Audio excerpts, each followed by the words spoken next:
Isang mapagpalang gabi po sa ating lahat mga kalabi, at ngayon po ay pupunta po tayo dito sa Balanga para bumili po ng gamot ni Baby Ivan ngayong Mayo. Ginabi tayo mga kalabi kasi hinintay pa po nating umuwi itong tatay ni Baby Ivan dahil po sa walang magbabantay kay Baby Ivan. Kaya ngayon mga kalabi, samahan nyo kami kahit gabi na.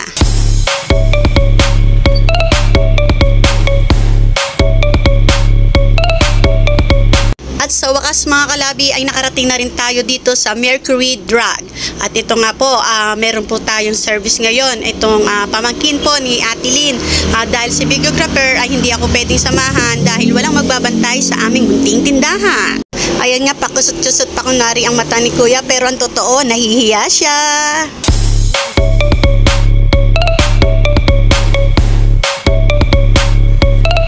Ayan mga kalabi, nakabili na tayo sa Mercury, kaya lang meron pa po tayong hindi nabili. So nandito si Ate Lynn sa kabila, dito sa sa Wicker Drug. Andito siya sa kabila at dito tayo mamimili ng ibang hindi pa natin nabili dito sa Mercury. Yung wala rito sa Mercury, ayan. Ayun si Ate Lynn, nakapila po. Ayun yung bitbit niya, nabili natin sa Mercury. Yung wala sa Mercury, dito po natin bibilin. Ayun na po siya. Ayan mga kalabi, ay naku, maambon, umaambon. Hindi na to ambon, ulan na. Ayan mga kalabi, ito po yung napamili namin na gamot ni Baby Ivan. Ayan sa Ate Lynn po. Ayan po saan? Sabihin ko na po.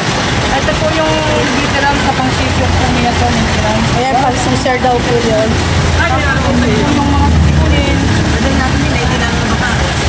Para po sa utak niya, magkaiba lang po kasi hindi po kami nakaintindihan ng tendera. Kaya po magkaiwalay po ng resibo.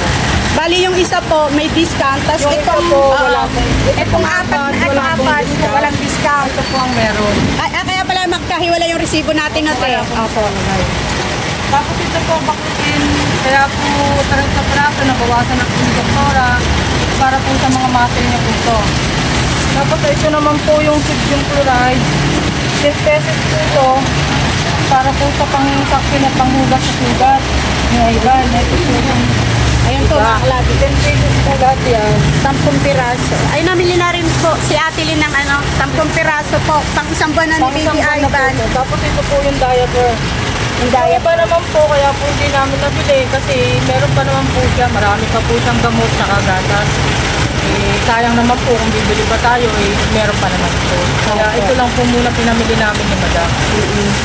Yan lang po ang napamili namin ngayong buwan ng Mayo dahil meron pa pong gatas at saka gamot itong si Baby Ivan dahil po siya ay na-confine kaya hindi po lahat ay nainom. So ang napamili po namin ngayon ay nagtototal ng 4,533.17. Maraming salamat po sa ating mahal na Diyos at sa ating generous sponsor. Pinay, pero ang puso po ako nagpapasalamat. Maraming salamat po. Malay niyo po sa susunod magkita na po tayo. Pasensya na po, talagang nasa hospital po kami ng mga araw na pag-isip. Pero ito po, nagpapasalamat po ako. Malaking tulong po sa amin po nila Ivan. Ito po. Pasensya na kayo mga kalabi, maingay kasi ito yung sasakyan. At ayan, ang lakas ng ulan.